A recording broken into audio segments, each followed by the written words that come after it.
Hey folks, welcome back to Untitled Africa. This is Chris coming to you live from Central Pennsylvania, and today I have a special feature, a special guest today, one who people have asked me to bring on the channel, and this will be a first for me. I've never interviewed a pugilist, a boxer before, so this will be a first time for me, so it should be interesting. I think the safe thing, the good news here is that he's on the West Coast, I'm on the East Coast, so if I make him angry, I'm safe. I don't have to worry about him coming after me. But anyway, folks, let's go ahead and get started without any further delay. Welcome into the channel wherever you are around the world. And I'm going to start you off right here. Our guest today is Chris van Heerden. He's the former IBO welterweight champion of the world. Guy's a boxer extraordinaire. We're going to talk for the next hour about his boxing career, about South Africa, and also perhaps about coming to the U.S. And we'll probably touch on some tragedy that happened with his family. So with that, I'd like to welcome Chris van Heerden to the channel. Chris, welcome. Oh, got you on mute. Your mute's on. I had you put the mute on. Sorry. That's my fault. There we go. Can you hear me? I can hear you 5x5. 100%. So excited to be on the show. Thank you for having me. Wow, that's awesome. Thanks for that endorsement. Glad to know that you're happy to be on the channel. So Chris, former IBO welterweight champion of the world. That's nothing to sneeze at, man. That's a pretty big accomplishment.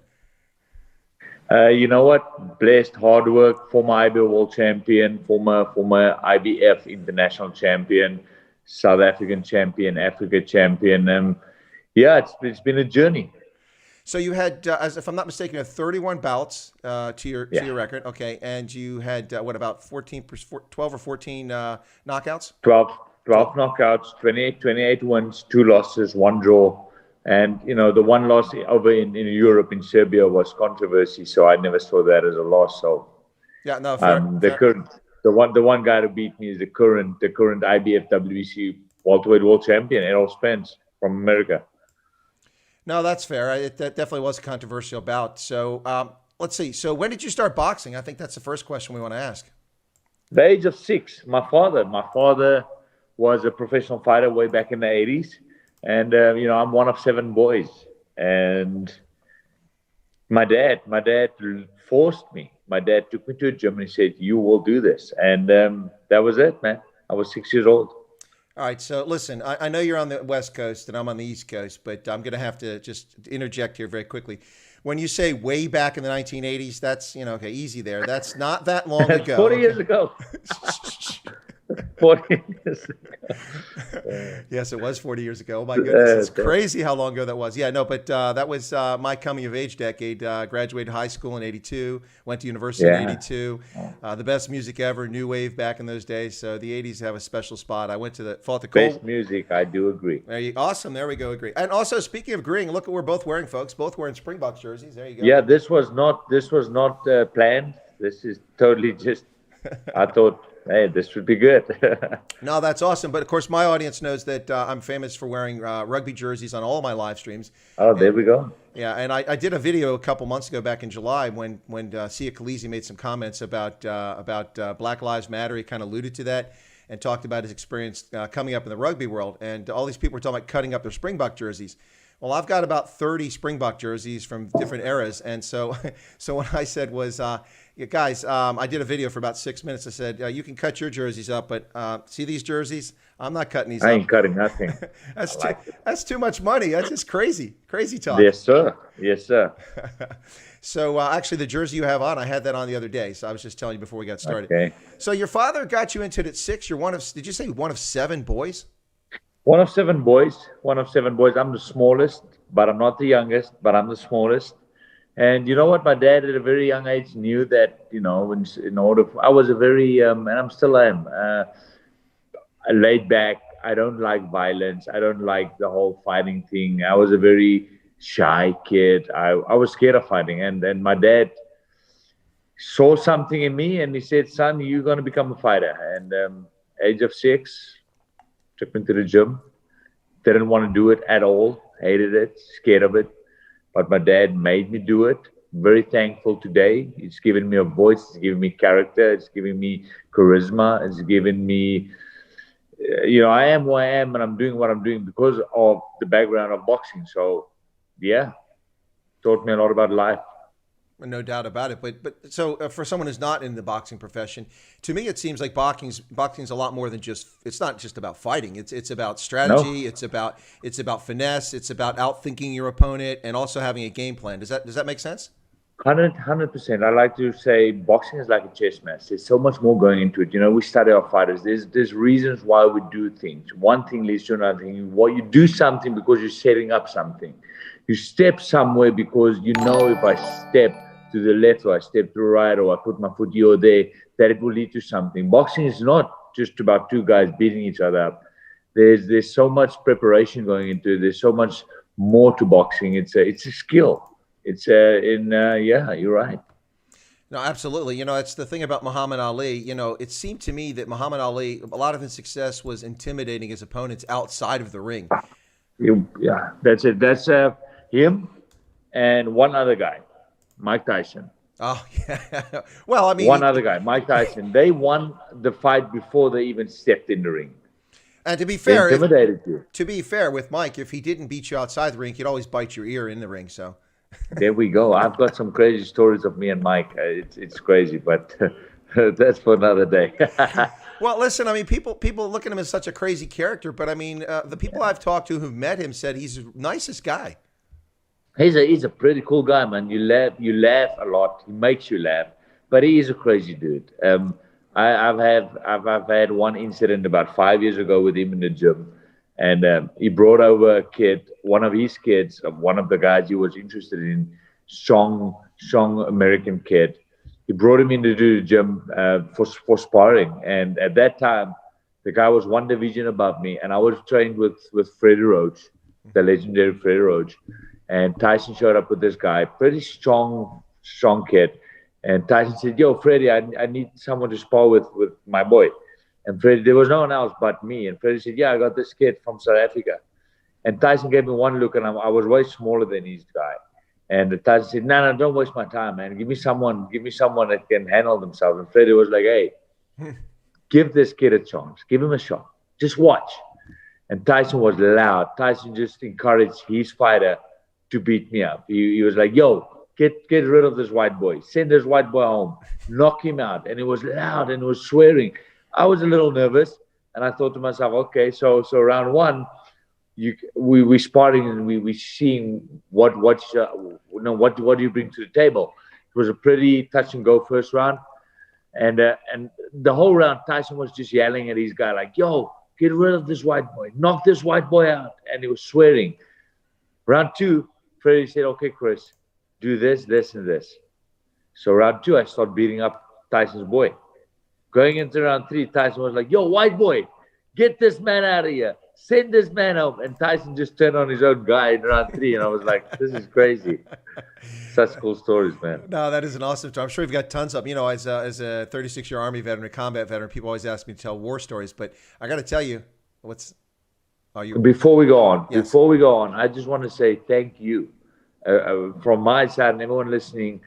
I want to thank you for your service and what you've done and what you've risked your life. And I appreciate you and I thank you for everything you've done. Thank you, sir. Wow, you are the real hero. You are the hero. So thank you. It's very kind of you. I don't know that I'm a hero, but I mean that. Very kind I of mean you. that. Bye, donkey. It's very kind of you. It's awesome that people respect veterans. It's really cool. I have so much respect for you. I am no one compared to what you do. So thank you. Well, now we can continue. We have to be careful here. It's going to turn into mutual admiration society.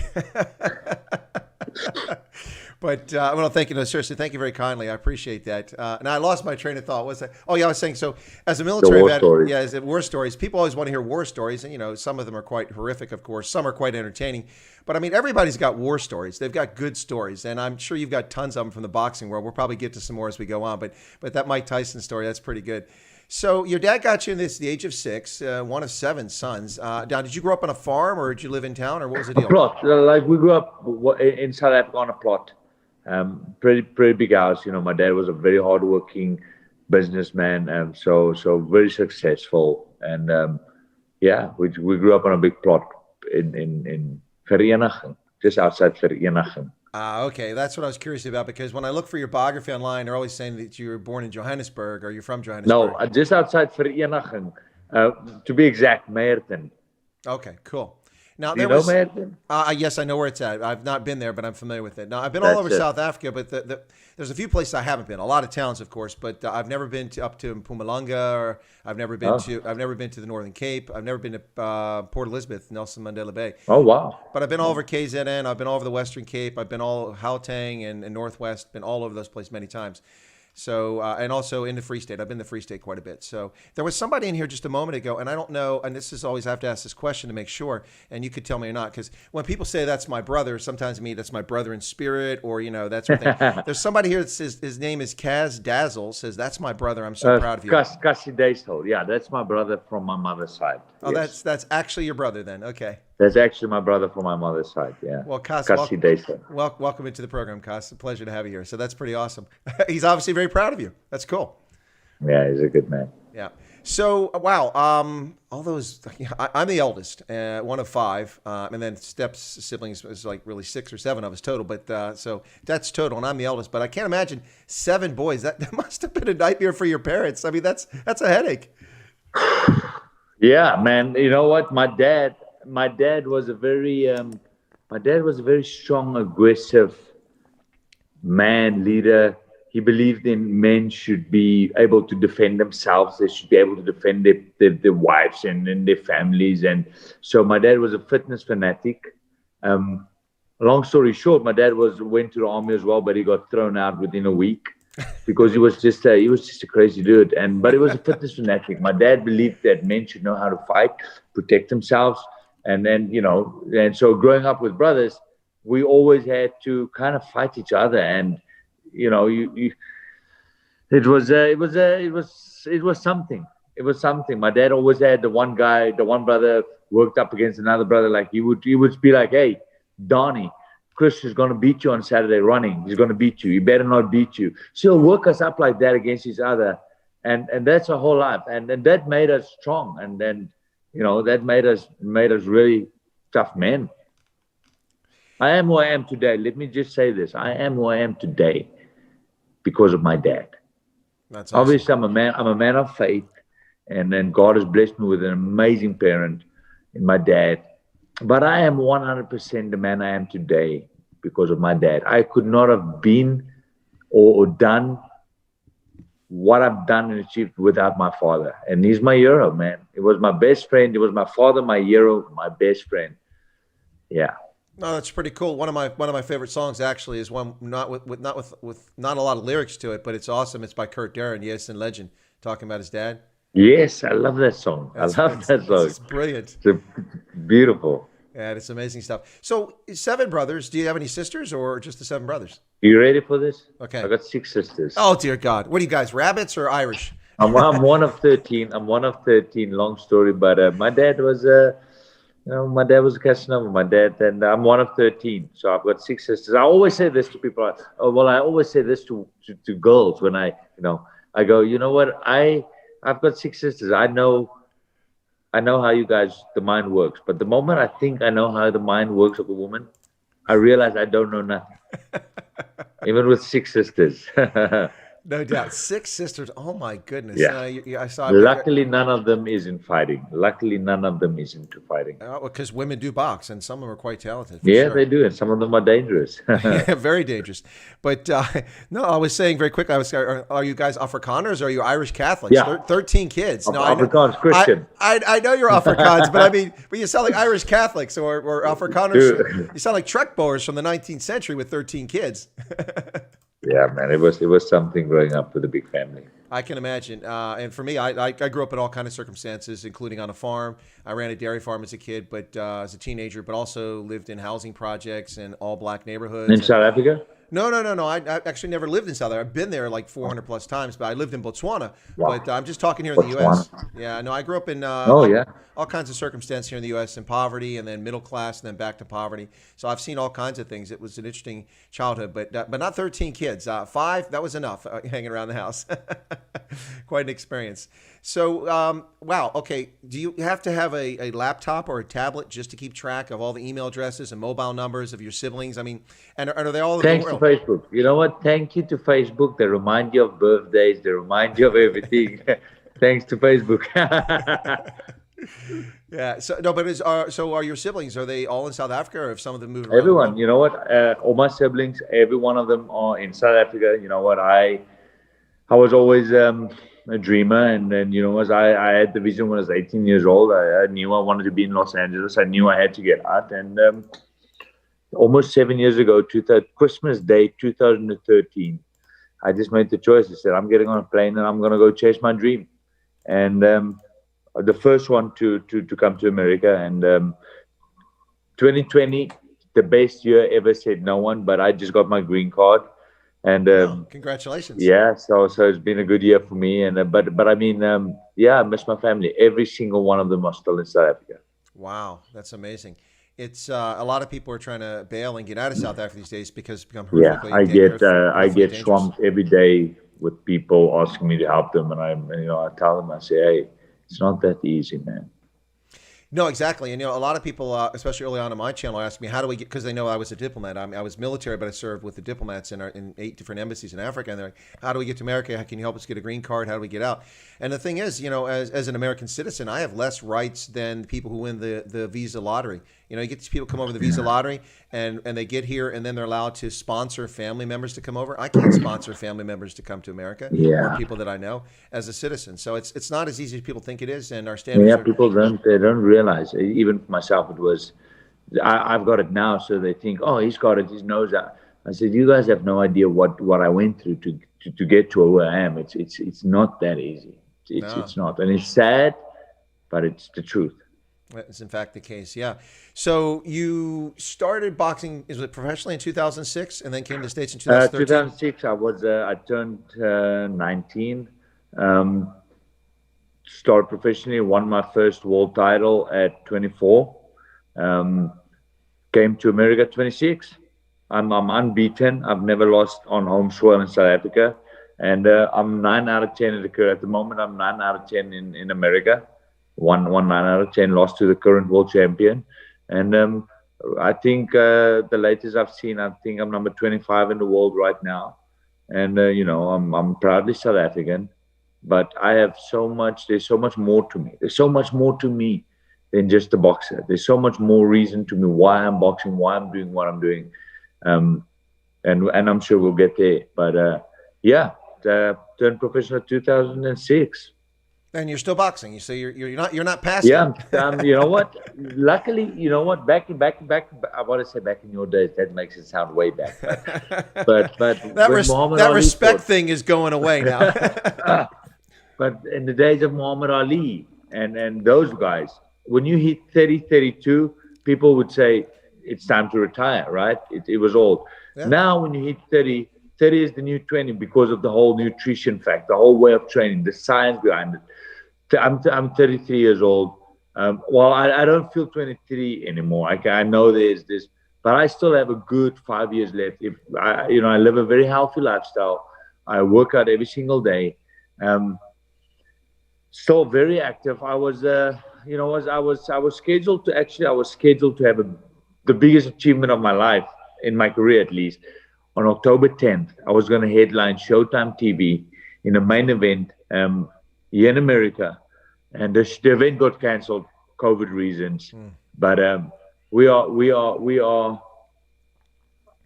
I'm knocking on the door of a big opportunity, mainstream, big audience, and it's not so much more about me fighting to become a world champion. Obviously, I came to America because I want to inspire. I want to inspire people in Africa, South Africa, kids, because the sport is dying back home.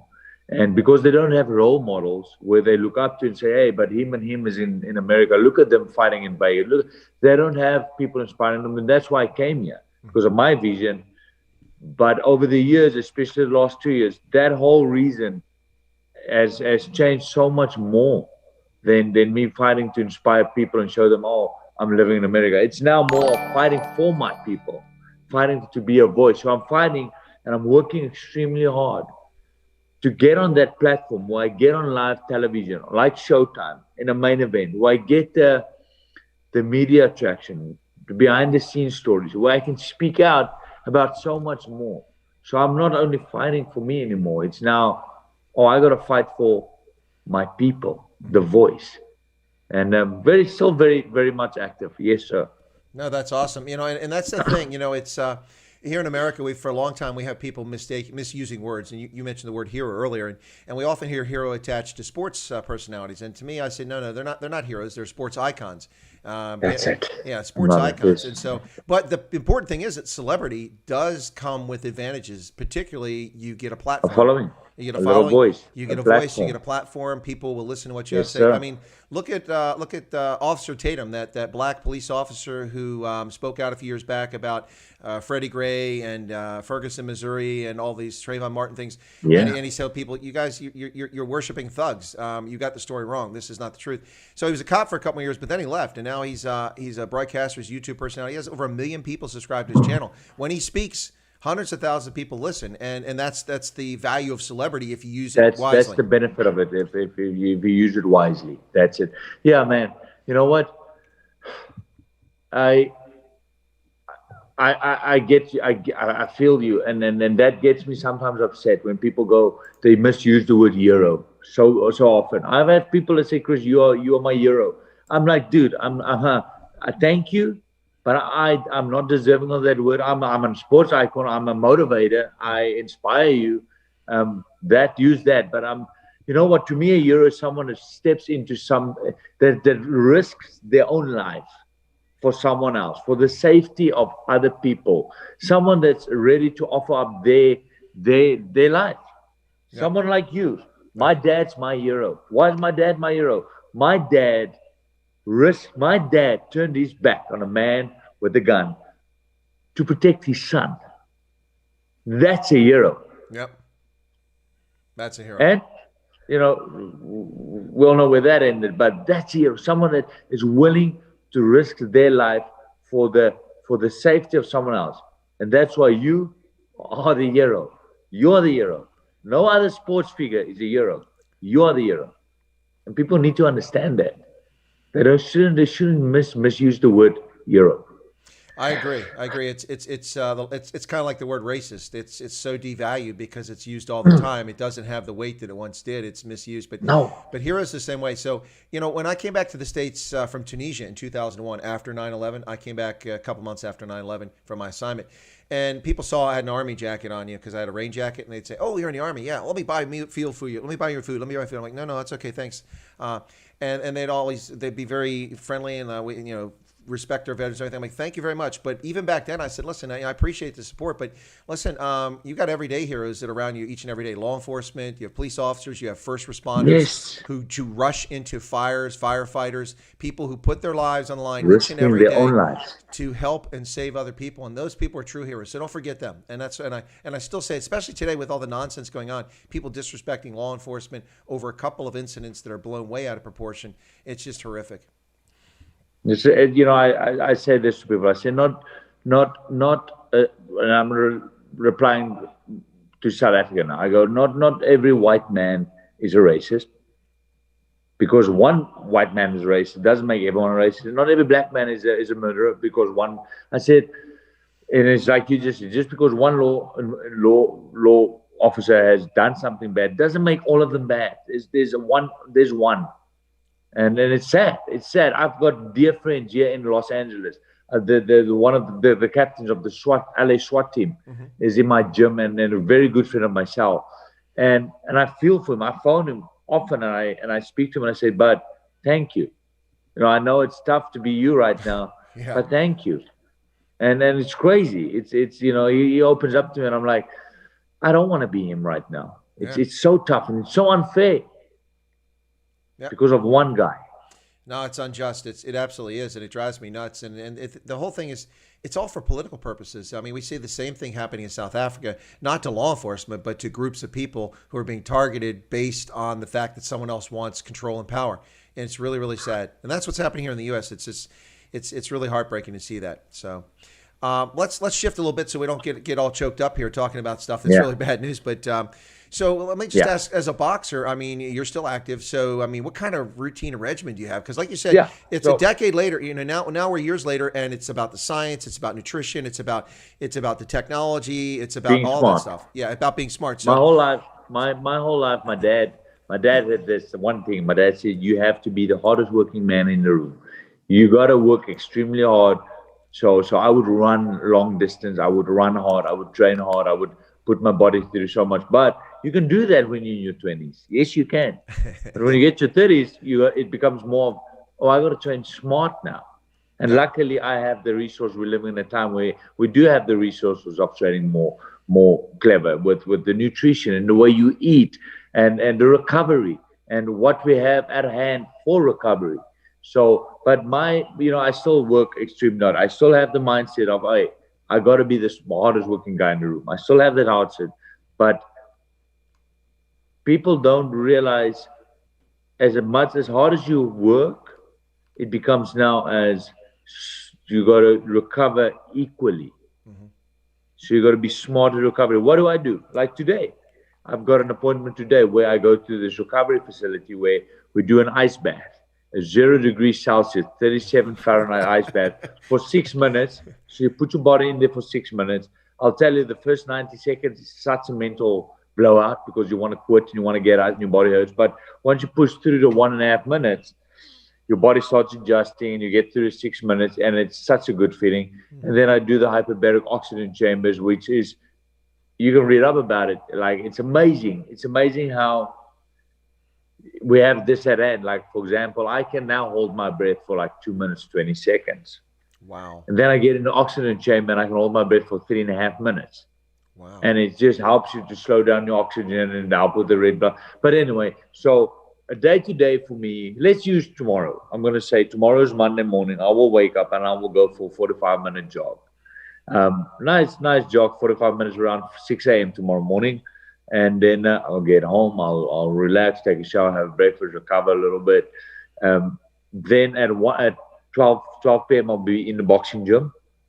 And that's where we focus on the jumping rope and the bag work and the technique and the game plan for about 2 hours. Mm-hmm. Then I'll get home and recover and do my thing. And then tonight I'll have a quick heart rate exercise. So it's an ab workout about 30 minutes. And a quick heart rate explosion. So I'll get in the salt bike and we'll get my heart rate up into the red zone for about 10 minutes. Mm-hmm. And then that's Monday. And Tuesday we'll be sparring and Monday to Friday I eat very healthy. You know, it's as hard as you train. I tell people this: you can train as hard as you want to. But if you're going to go home and eat cake and then be bad, you're going to get nowhere. Yeah. So the nutrition side of all of this is part of it as well. And this is what I tell people. I say, give me the workout. Give me the training every day. It's fine. The tough part is the diet. Yeah. That's a challenge by itself. And because at some point you get to a point where you got to train 3 times a day and for consecutive of 8 weeks. At some point, and I got to make weight. So I fight at a certain weight division, which is welterweight. So I'm about 10 pounds out. So you got to cut the weight. But how do you maintain the intensity of the training and you still got to diet? So you got to eat less, eat right, maintain the energy levels. It becomes so much more. There's so much science going into it. What do I eat? How do I eat it? When do I eat it? It really makes a difference between a A-class fighter and a B-class fighter. It's something like a nutrition-wise thing. It's true. No doubt about it. It's it's interesting you mentioned that because, I see people aside from the sport of boxing. Of course, in the military, you got to stay fit. You got to train all the time. I mean, not to the same level, but certainly you got to be fit to carry, 70, 80-pound rucksack, and face combat. I've got a question for you. Yeah, go ahead. So you were in the military. You go through the whole fitness thing. Mm-hmm. And I remember my dad being in the army. I mean, we talk about the 2.4 kilometer run with a full kit, your gun, the army boots, and you have a cutoff time. So the 2.4 kilometers is what, 1.6 miles? I think it's 1.6 miles. Did you do that? Well, Can you remember that you guys did that? Oh yeah, we did. It depends what you do in the military. The guys in special forces do some things beyond that, but just generally in your training when you come in, yeah. No, we did 30 kilometers. Can you remember your time? I mean, it's completely obvious because you guys had it way tough. You had the full kit, the gun, the army boots. It's not a testing requirement, but we did that in basic training, and they did. Can you remember your cutoff time? Well, they didn't time us because we ran as a unit, which made it harder for me because I have long legs. And they take those short steps, all the people in front of you. So it's rough on the shins when you can't take a full stride. But I did do the 2 miles with full kit when I went to the air assault school. And what happened is that they take so many people because everyone who's assigned to Fort Campbell, Kentucky must go to the air assault school. And many arrive as new soldiers. They've never been to the school. So the division has like 18,000 soldiers. So they have constant courses all the time to go through it. Now this, of course, air assault is where you rappel out of helicopters. And then you prepare jeeps and trucks to be carried by helicopter. So it's called sling loading. So you do it. But anyway, so what you do is you go through this, the first day, the 0 day, you show up. And I did this in December. You show up, and what they try to do is they want a lot of people to fall out because there's too many people there. There's not enough slots. So they take off, and they give you 2 miles to run around. And you take off, and all these people sprint, and then they don't know that you're running 2 miles. They just know that you've got to finish with the group. So it's only 2 miles, so they psych you out. So you go down about a half a mile, and you start to lose people already because they try to sprint and they can't keep up. So my friend and I just took off at a normal pace, which is faster than most people, but not at the very front. And we watched all these people who just couldn't make it just fall behind us. And as we ran around, it was a small wood there. We went around the forest and came around. And at the end, we lost about 60% of the people, and then we formed our class. But from then on, we did like 12-mile ruck marches, which were timed. You get a certain amount of time. But my friend and I were at university. We were cadets in officer training course. So, we were young and fit, and we wanted to finish. So we typically jogged the whole way with the rifle and with the Kevlar and the rucksack and everything. Yeah. So I don't remember the time. That's 30 pounds add-on, 30 pounds? Well, in that case, it was 30 pounds. But a lot of times you go to the field, you got 50, 70 pounds, and you got your real kit for war. But 30 pounds, yeah. And, of course, you're doing that in boots, too, which is brutal instead of doing it in running shoes. Not Nikes. No trainers. No, I don't wear Nikes anyway. I stick to Asics. But no trainers. Hey, I'm an Asic. My running shoe's an Asic. Good job. Best running shoe. No doubt about it. By the way, Asics, if you want to sponsor this channel, we'll be happy to say that again. This is not a paid spot. That's right. But we did do. Now we have all the time. You have to do a test. The Army's just changed its physical fitness test after 40 years. They've just now changed it, which is this ridiculous test. But our test was basically 2 minutes of push-ups, 2 minutes of sit-ups, and 2 miles running. And for the 2 miles running, when I was 18 years old and I was a private in basic training, I ran 2 miles in 10 minutes and 34 seconds, which is, that's not a world-class athlete, but that is not far behind world-class athletes. No, you are beating me when you had a full, oh my. Oh, no, that's not with kit. That's not with kit. That's just My best mile on the track, 1 mile flat out, was 5 minutes, 23 seconds for my first mile. Yeah, so I would have beaten that over 2 miles at that age. Yeah. Okay, wow. Well, but Chris, remember, I'm 6'2". I got some long legs here. no, it's still, sir. That lungs. It's also to do with the lungs. It is. Yeah. So you might have the legs, but if you don't have the lungs and the push, I'm gonna beat you. So that takes something to have that. So. And then what happened is into my 20s, I was running habitually 11:30. 11:20, 11:30. I slowed down a little bit. Phenomenal. Then in my 30s, I was around 13:35. Still, that's in my mid 30s. By the time I got to my 40s, I was running around 14, sometimes 14:30. And the last time I ran, it was I think 15 something. But that was over the age of 50. 2 miles over the age of 50. Wow. Yeah. a lot of 20-year-olds cannot do that. Oh, I know, and I took a lot of pride in that because I'm out there at 52, and I'm dusting the 18 and 20-year-olds sitting back. You know what? I have two very good dear friends of mine living in Los Angeles. One is both are in the film industry. The one is a phenomenal actor, and the other one is a director. The one is 58, is almost 60, and the one is 55. Two of the hardest working men I know. They're going for their late 50s. They inspire me because of how it's amazing how. I have so much respect for you guys. Anything above 40, I mean, and Union 50, I mean, and still running. I mean, I'm thinking of my dad, because my dad was 6 to 1 and he would still wake up. My dad would wake up every day, every single day, and he would go for a 2 kilometer jog and he'll hit the boxing bag. He was 61 years old. And I would look at him and go, Dad, how can I ever be lazy if I have a role model like you? And that's why guys like you and my friend Gary and Frank and my dad, man, you guys are motivators. Hey, Chris, not the just a second here. There's someone here who actually helped set up the stream, and he's got to go, so I don't want to miss him. Shack Dweller, no. I did see your comment. My apologies, but we're having a Leka conversation here. It's going really well, so I'll just get into some of the comments now, Chris, if you don't mind. Shack Dweller said that please let Chris know that Shack Dweller met you years ago with your cousin Melissa. His name is actually Tunes. So anyway, he met you with your cousin Melissa. So he just wanted me to share that. Folks, you're listening to Chris Wide Africa on the Indaba Africa channel. I'm Chris, right here in central Pennsylvania. My special feature guest here on this lovely Sunday is the former IBO welterweight boxing champion of the world and a current boxer ranked way up there. This is Chris van Heerden, who's living in California at the moment and training out there. We're just talking about working out and being fit. And so let me get to some of the comments before we get back to Chris here very quickly. There was me to you said, got in the ring one time. That was to teach a bully a lesson. He was very big and he bullied me because I was a small guy. I punched him once. He fell like a tree. And since then, I've never lifted my hands again. Yeah, that's it, man. That's awesome. How do you beat a bully? You stand up against him. Exactly. That's right. And that's what, speaking of bullies, maybe we'll talk about Julius Malema a little bit later on, but standing up to bullies.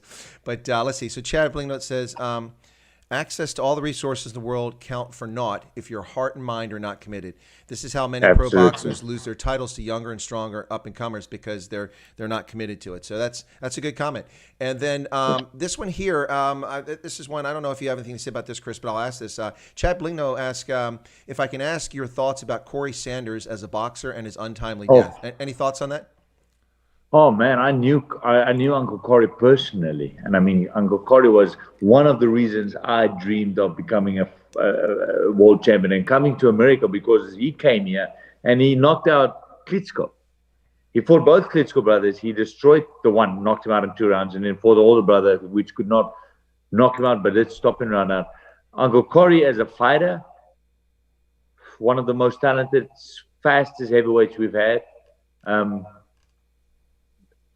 And then his murder in South Africa was shocking. It was sad. He died a hero because, he wanted to protect his daughter. And taken from us way too soon. But one of the best heavyweights we've had. Yeah, thanks for sharing that. So, we're talking about working out and fitness and how it matters. And I was going to get to a little point there, and I'll get your thoughts on this. But before I get to that, Robin, who is a longtime viewer of the channel, she's from the Western Cape. Robin says, okay, I'm running in the morning. So, see, got people motivated. But Chris, what I was getting at earlier is that, and we started going off base, but a little bit. But let me get back to this. The thing is that you see a lot of people who don't understand the importance of being fit, and I'm not talking about being world-class boxer like yourself. I'm just talking about a modicum of fitness, just for your cardiovascular system, just for your limbs, your sinews. You got to use your body parts and not just be sedentary. So what I always tell people, because you always see New Year's resolution, I'm going to lose 10 pounds and I'm going to do this. If your motivation is to lose weight, unless you're grossly obese, then you probably have the wrong motivation. Working out should be about being healthy, being able to sleep properly because your body's functioning properly.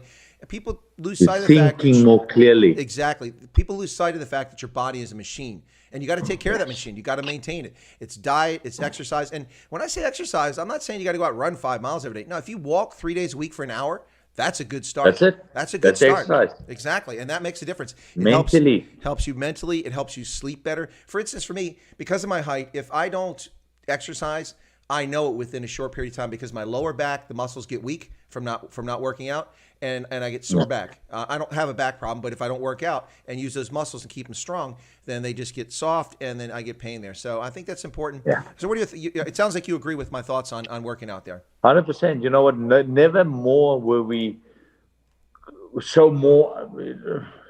2020, you can have all the money in the world. 2020, health is wealth. With this COVID thing going on, your health is your wealth, and people realize, oh, I got to be more healthy. I got to be more, my heart's got to be stronger. All of a sudden, people that's out of shape are the ones that's really worried. And they realize, oh, I can have all the money I want. Health is wealth in 2020. And it's true. You know what? If you wake up in the morning and you do the first thing you do in the morning is have a little exercise, I can promise you your day is just a bliss. Yep. For the mind, your mind is clear. It feels good. The endorphins you release when you exercise is you feel good. And like you said, this is what I tell people. I say, go for a jog. Their first impression is, oh, I'm tired. 3 miles, that's a long way. I never, cut that. This is the thing. For someone that wants to get into running, for the viewers, you want to really get into running, stop putting a distance to your run. Stop that. Yep. Take that out of the question. Put a time to your run. So I want to run, start off easy. I want to run for 10 minutes. I don't care how far you run in 10 minutes. Just run for 10 minutes. Yep. If it's a mile, it's a mile. If it's 0.5, it's 0.5. And eventually, do that for 2 weeks. Then you say, okay, I want to run for 15 minutes. Before you know it, you do run 3 miles, but take the distance equation out of your mind and add a time. You just want to run consecutively for 10 or 15 minutes. And that's a big start to health. One thing I do every morning, well, when I say every morning, I'm 80% of the time, I get in an ice cold bath. The very first thing I do, I wake up, I go to the bathtub, and the night before I run my bath, cold water, I let it stand overnight. I wake up in the morning, I go on my knees, I say a prayer, and then I stand up and I walk right to the bathtub and I dip myself into an ice cold bath for 2 minutes, and my body goes into a shock. Let me tell you this, it's the best thing you can do early in the morning because you feel you're awake, your body goes into a shock, you're awake, your metabolism gets a boost, your blood pressure gets leveled, and you feel alive. Start doing small adjustments. It's small things. It makes a big difference. It does. Yep. It's amazing. 100%. And so, that's the reason I tell people that when you make those New Year's resolutions, you're like, I'm going to lose this much weight. Stop. That may be a goal, but don't tie the exercise to it because you can exercise all you want. And if you don't control your diet, you're not going to gain anything like you talked about earlier. Yeah. But the reason for exercising shouldn't, unless you're grossly obese, should not be to lose weight. I mean, it can be an ancillary benefit, but the key with exercise is to keep your body fluid, keep it smooth, keep it working well for you. And here's the thing, like you said, Chris. To be happier. Exactly. To be happier and healthier. You get so many people who start those New Year's resolutions, they go out and they try to run 5 miles, and they come back and they have lactic acid buildup, and they're sore. And I'm like, no, stop. Just go walk for 10 minutes. And they quit, right? Quit. Just go walk for 10 minutes the first day. Do that a couple days later. Do it a couple days later. And after a week, if you're good with 10 minutes, do 15 minutes. Then do 20. People are like, I'll never get anywhere. Oh, trust me, within a year, you'll get so far down the road and you won't be sore. Within a year, you run for 1 hour. Exactly. If you want to do it. But the thing is, you got to develop the discipline, the personal discipline. That's what's lacking. Consistency. Yeah. Consistency. Exactly. It's being consistent. I tell people, I say it's about doing the same thing over and over and over every single day. Use me as an athlete. I do the same thing. I rehearse it every single day. I do the same thing over and over. And when they see me do it, they go, wow, you make it look so easy. Yeah, because I'm consistent. It's consistency that wins the race. Absolutely. And people look at your photograph there on the promo banner and they see those lats and go, oh my gosh, how do I get those? Well, you got to be consistent. You got to work hard. Be consistent. Got to work hard. I got to admit though, not playing the role of fanboy here, but man, those lats are impressive. Yeah, that's like almost like those fake rib things they make for Halloween costumes. Like, dang, that's awesome. You know what? I got a very short funny story. When I was a newborn baby, I had an operation for my kidney. I had kidney problems as a newborn baby, so I have a long cut on my just underneath my abs. Mm-hmm. And whenever I take my shirt off or whatever, and there's a girl or whatever, and they see it, they go, "Oh man, are those real?" And I'm like, you know what? I have the scar to prove it. I go, no, it's implant, but you can touch it if you want to. So they're like, oh, I want to touch it. And I'm like, oh, that's hilarious. Fake. Yikes, that's pretty funny stuff. So Robin, once again, Robin says she works out every day. She's the one that says she'll go in the morning, the one from Western Cape. But she says that she does work out every day. But now this is really motivating her. That's awesome. I mean, if nothing else we've accomplished on this stream, Chris, we motivate some folks about their health, which is good. I think that really makes a big difference. There's a couple other comments I want to get in here very quickly. Ron van Rijmen, who is in the Netherlands, and often comes on and comments in Dutch as if everybody in Afrikaans understands, and we don't. No. but we love Ron. Appreciate him being on here. But Ron van Rijmen says, Colonel, I did not know Chris van Heerden until now, but he must be a very good boxer. His ears are in perfect shape. And tell his father now his best place there is. Let that be some comfort. Oh, okay. I think you're saying your dad's in a good spot in the afterlife, I think is what he meant to say. So I believe that. And they're mistaken the cauliflower ears between boxers and MMA fighters and wrestlers. We are not. We all 99% of boxers have good ears. But thank you. Yeah, and also people that get in the scrum in rugby. You notice I don't have colorful ears. That's it, and the rugby. You guys are the guys with the ear problem. Yeah, no, but I'm on the wing, so I don't have to worry about that. Let those guys go fight in there. So listen, that kind of brings up a topic. It's a sad topic, but we did say we could talk about this ahead of time. So I mean, a lot of people watching the stream, Chris, are not from South Africa or not necessarily familiar with your career. Yeah. So one of the reasons that's good. Well, one of the reasons that, talk about having your voice, here's a chance to have it right here and talk about your people, your folk, is your father, unfortunately, was murdered. And so if you could talk a little bit about that. And I understand that, like, the person who murdered him got, like, $300 bail or something like that. And $300 bail. And the man it's almost 2 years later, and the guy is still sitting at home. I mean, that's just, what South Africa has come about. I mean, the politics and the law and all of it is just, it's corrupt, and it's let's talk about it. Yeah, let's. So what my happened father, with your dad? my dad, my dad was shot in his back with his back turned to a man with a gun. There's footage on YouTube about it. If you go on YouTube, there's footage. There's footage of it on YouTube, and you see the gentleman, the man standing with a gun in his hand, and my dad didn't even have any weapons, and the guy said, "I feared my life." Well, you're the one with the gun in your hand. But let me get even into it more, and let's talk about Julius Malema. Mm-hmm. Let's talk about the EFF. Yeah, sure. That and there's it. I've got, I'm not making these things up. I call a spade, and there's evidence to prove it. This is a political party that stands on a podium and sings songs about killing the boer, the white man, the farmer. They sing songs about this. They openly on national television and radio motivate these things. Now, there was a man that pulled a gun and shot my dad in his back.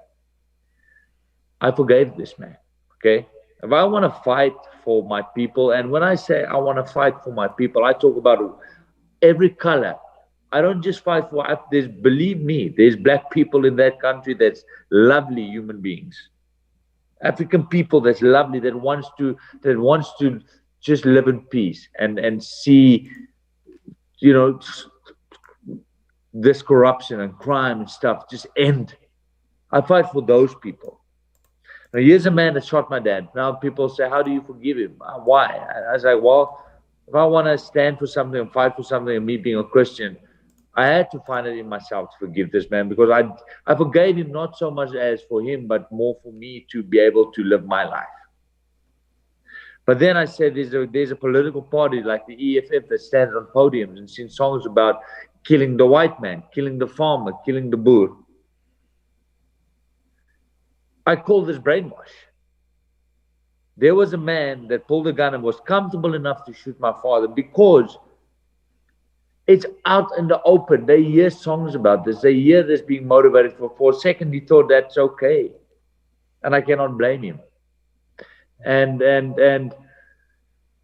yeah, man, it's I've got all you asked me about my family. Every single one of them are still in South Africa. Every day I fear for their lives because I know how they are living. I know what's going on in South Africa. And yes, black people are being murdered. White people are being murdered. For some reason, farmers are now the main target. Farmers.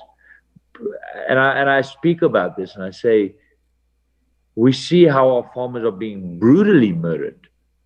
Feet are being cut off, like just in brutal fashion. But they kill our farmers because of hate, because of land. They said we want our land back. Well, if we're not going to stand together as a nation and stand up against this, well, we will be Zimbabwe very soon. People are going to be starving because the farmers feed the nation. How can you not put your mind around it? How can you not?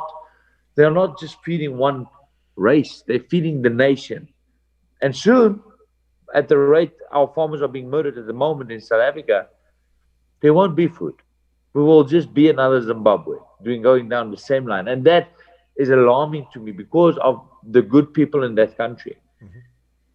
And the media is covering this. The media is throwing a deaf ear to this, or they're hiding this. I don't know. But, I just, after losing a father to this, or losing a dad to this, and I'm in America, I just feel the need that if I can shine some sort of light in it, and that's what I'm saying. I was going to fight on Showtime television, October 10th.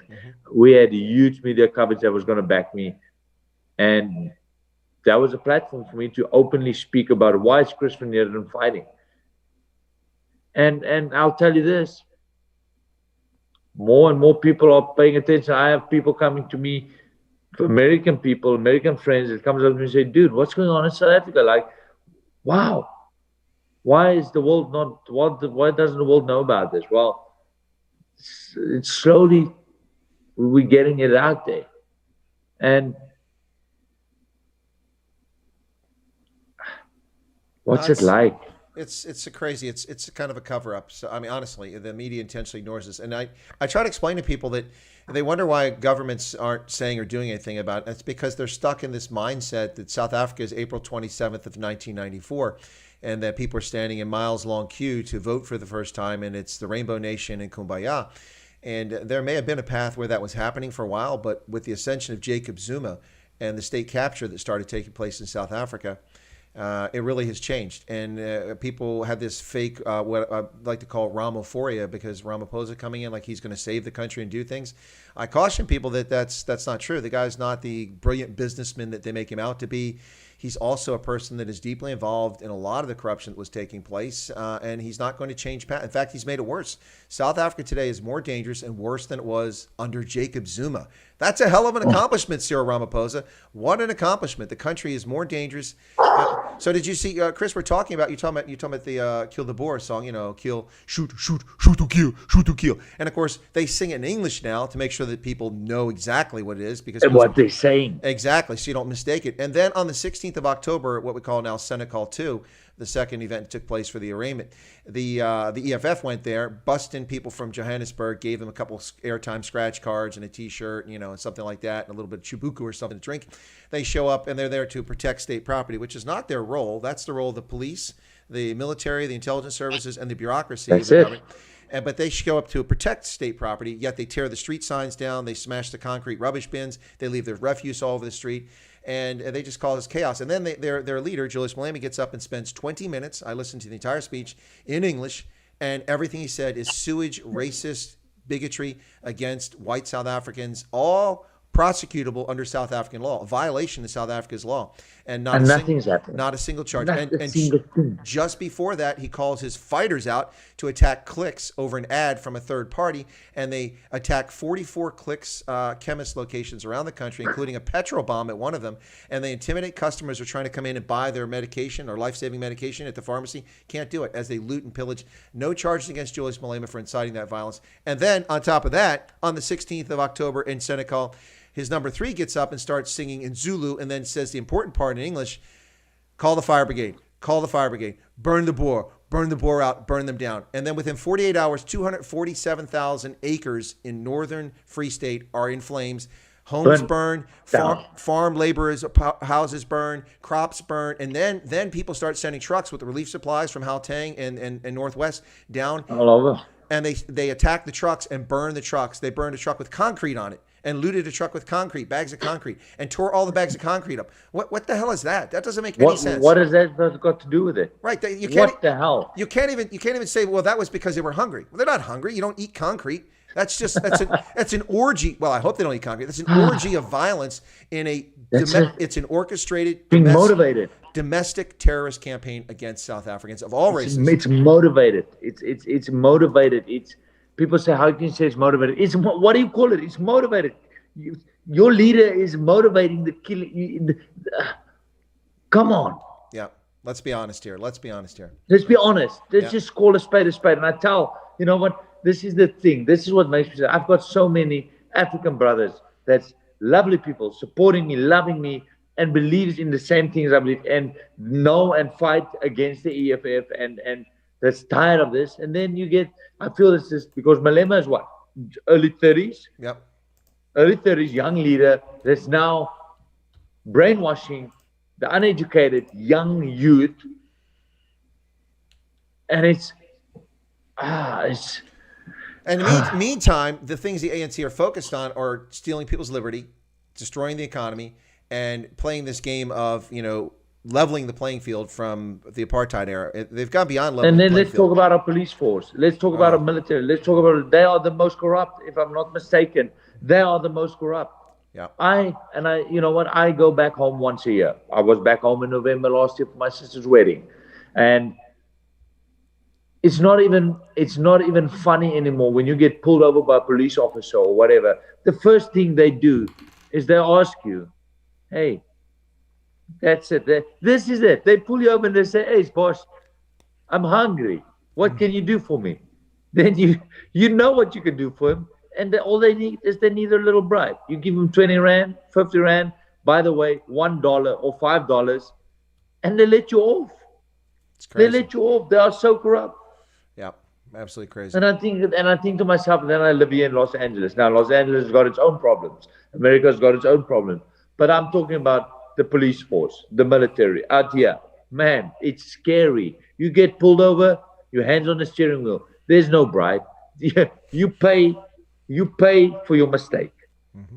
And that's the right thing. That's why you pay your parking ticket, you pay your traffic fine, you stop at the red light, because you know what's the consequences. South Africa, the people that's supposed to protect you, is in on all of it.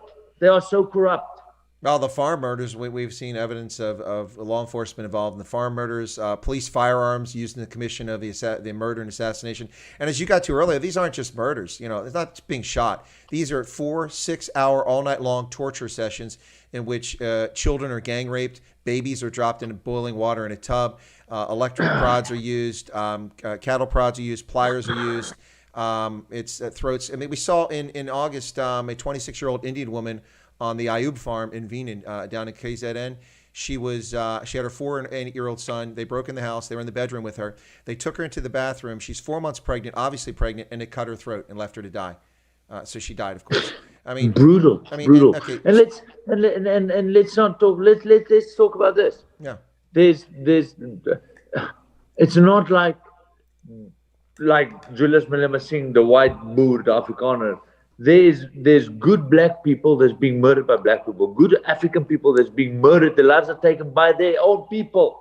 Every single day, over 50 black South Africans. Women are being raped. Kids are being raped and murdered by their own people, but they blame the white man. And I'm like, guys, wake up. Wake up. Absolutely. No, it's crazy because it's just the nonsense that is perpetuated and what people say. It just goes on and on. And I talked about this story about a young man in Soweto just about a week or so ago, 10 days ago. He and his best friend, they were standing outside her place in Soweto, and she's a young lady, and they're talking, and this gang of Tutsi come up and start harassing them. And it's obvious that they want to drag her off and rape her and murder her based on the way they behave. And they're like, hey, you're with me. And she just kind of ignores them. So they get more aggressive. So her friend pushes the gate open so she can get under the gate and get in, and she escapes into her house. And so for doing the right thing, they shot him dead right there in the street. Yeah. Yep. And you know what? The press barely talks about it. The television doesn't talk about it at all. And every time you talk about a white farmer being murdered in South Africa, you get this nonsense. Oh, you're just a racist. All you care about whites. That's it. I report on all South Africans that get murdered that I can find information. Yeah. On. I talk about the black people being murdered by the black people, the black women and black kids that being raped and killed by their own people. I talk about that. I fight for those people, Exactly. but they don't want to see it. No, the moment you say a white man, it's like, oh, you're racist. You're just fighting for the white man. Yeah. I'm like, I can speak up and say I'm fighting for all colors of people. I can say that. I can say I'm fighting for the black people being murdered by black people, the good black people that fear their life. And then I can add on the back, and I'm fighting for the white man that's being murdered. And then the only thing they want to see is the fact that I said, oh, fight for the white man. They're like, oh, you're racist. And I'm like, do you not hear or see what I'm saying? Why are you guys so let me put this in perspective. Let me put this in perspective, Chris, real quick here. So I have lived in about 15, 16 different countries around the world. Lived all over Europe, been in virtually every country in Europe except for Albania and Bulgaria. And I've been all over the Middle East, lived in the Middle East. I've lived in North Africa. I've lived all over sub-Saharan Africa in 8 countries in Africa. I have obviously known tens of thousands of people, met hundreds of thousands of people in the course of my life. I do not personally know a single person in my lifetime who was ever murdered. And here in this conversation, we know about your father being murdered, and those who are able and comfortable sharing. Just really quickly, let me share very quickly just a couple things here very quickly. So we've got a comment from Emil. Emil says, our doctor was murdered, and my brother-in-law and his family nearly became a statistic. And then Jeanette said, I just chose to forgive those that killed my sister. And then Erica was nearly murdered on her farm. She was chased off her farm. It's just utterly insane. And this didn't just happen today. This has been going on for over 2 decades in South Africa, and the world has ignored it. The world has sat there quietly. The world must know. The world must know what's happening in South Africa. It must know. Yes, sir. Yep, absolutely. It drives me absolutely nuts. Thank you for using your platform. Well, I'm trying. We're trying to grow the platform. We're trying. Get more people to know about it. So get more people to know about it because it's really not being covered. There's a few, Sky News has talked about it a few times in Australia, and there's a little bit of reporting in the United Kingdom, but most of the media cover this stuff up. The media are so lame, so fake, so disgraceful, trying to achieve political narratives, and their job is supposed to be the role of the fourth estate. They're supposed to be the ones who call out the government when it's misbehaving. Who's calling out the ANC? While people are burning farms and burning livelihoods in South Africa, the ANC is suspiciously quiet. In fact, they attempted to cover up the fires when they first started because they reported that it was a service delivery protest. Of course, the problem with that lie is that this was at 4 a.m. when the fires were started. And who is out on a rural road in the Free State in the pitch dark, not near cameras, not near people, protesting a service delivery at 4 a.m. when there's a lockdown and no one can be on the streets at 4 a.m.? What an utter bunch of nonsense. They think that people are that stupid. That's how unsophisticated they are as liars. It's really disgraceful. Really disgraceful. Yeah.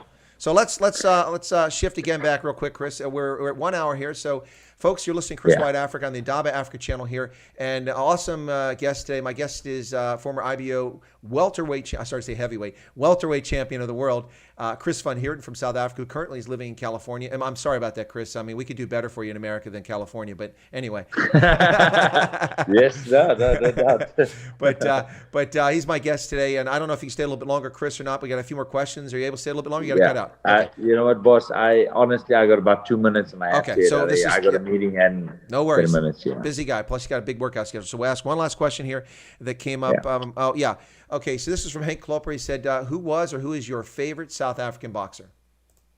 Harry Kutcher, Brian Mitchell. There's so many, but Uncle Harry Kutcher, man, the heavyweight. Harry Kutcher. That's it. And I'll ask my last final question, Chris, and I'll invite you back. When we hear you got another match, please. You're welcome to come back on the channel. So listen, my question to you that I really wanted to ask you, I'll play the role of fanboy here, okay? Because come on, tell me the deal. So what is your most memorable bout? And it may or may not have been when you won the championships, or it may have been another bout. Which is the one that sticks you with the most that you'll always remember? Obviously, the night I won the IBO world title was the night I won the world title was such a huge highlight of my life. But also my first fight with Freddie Roach, the legendary trainer Freddie Roach, because I spoke about this. I believed it as a kid. I said, Dad, my dad said one day you'll be able to be with Freddie Roach. Now, as a kid growing up in South Africa, seeing these legends and Manny Pacquiao on TV, it's only a dream. But I believed it. So my first fight, not only did Manny Pacquiao, not only did Freddie Roach, I had Freddie in my corner. The fight was also in Madison Square Garden. So I did. I fought in Madison Square Garden with Freddie Roach, and I remember that feeling of walking into that arena and the energy in that place. And I realized, I said, I've done good. I've done good. So it was 2015. I fought an unbeaten fighter with the name of Cecile McCulley. It was 20-0, American kid, and I had Freddie in my corner, and we won him, and we beat him in Madison Square Garden. That was a big one for me. No, Madison Square Garden, I've been there. It's an amazing arena, and it's right there in the heart of New York in Manhattan, and you just soak it all in. It's just amazing. The energy in that place is just unbelievable. All right, Chris, I got to let you go because you got stuff to do. I want to thank you for you're very kind with your time. It's been a pleasure to get to know you. I would love to be back on with you, sir. I would love to be back on, and I want to thank you again. You are the hero, and what an honor. What an honor. You're a good man, and thank you for fighting to be a voice and highlighting what's happening in South Africa. I mean, we need more people like you, and I want to thank you for trying and using what you have for the people out there. Thank you. Oh, it's my plaisir. It's my pleasure. So thanks a lot. Plaisir. Okay. So, thanks a lot, Chris van Heerden. Thanks a lot, thank folks. You, he's going to drop off now, ladies and gentlemen. And that was Chris van Heerden. There you go. All right. Well, thank you so much, Chris, for joining me today. That was a distinct pleasure. I really, really enjoyed that. And it's unfortunate we have to talk about some of the horrors of things. You know, we were talking about sports, but of course, it's an opportunity to talk about the bad things happening in South Africa. Of course, Chris knows them up close and personal. Sadly, his father was taken by a cowardly person who shot him in the back. But his father died a hero, and unfortunately, too many heroes in South Africa. Too many heroes. It's really unfortunate. And unfortunately, we're getting heroes here in America now who are standing up to thugs and fascists who are brutally attacking people in our own streets of America. It's just insane. I can't believe that this is the world in 2020. It's absolutely insane. But my many, many thanks to Chris van Heerden, former IBO welterweight champion of the world. Wow, my first boxer I've ever interviewed. That's pretty cool. I enjoyed it. Thanks for tuning in, folks. I'm not certain on the Night Owls edition today. I've got so much to do. I may do it, but if I do it, it'll be a short one. So maybe I'll schedule. We'll do a short one today if you guys want the Night Owl edition. And I want to thank everybody for tuning in. Also to Chris's brother for popping in there. That was a pleasure. I hope you become a subscriber to Chris Ride Africa. I think you'll find content that you find interesting and hopefully compelling, something you want to do. Please spread the word, folks, as we get more and more guests on here who have some experience in South Africa or who are South Africans and also from around the world who know Africa. And thank you so much for tuning in, folks. We're going to go ahead and close it here in just a moment. But any last questions from anybody now that Chris has gone off that you might want to ask? Let me look over here. Looks like Roberto Wilco. There you go. I haven't seen that before. Welcome. And thank you, everybody. All right. Well, then we're going to go ahead and close it out here. And I want to thank everybody for tuning in. Just need to get over here so I can see my screen to make sure that closes stream out properly. There we go. All right. Well, thanks, folks. I guess I'll do the Night Owl. What's this? Adam Stander says, Chris van Heerden's brother is also a nice guy, Danny. Yep. All right, cool. Well, I didn't get a chance to meet his brother. We just had that one line where he popped in there, so thanks for that. And AC says, California compared to home would be like paradise. Well, California compared to most places like paradise. Unfortunately, it's run by a bunch of absolute lunatics right now, and most of its congressional representatives are lunatics. And with the loons running the asylum, it's difficult to say things about South Africa.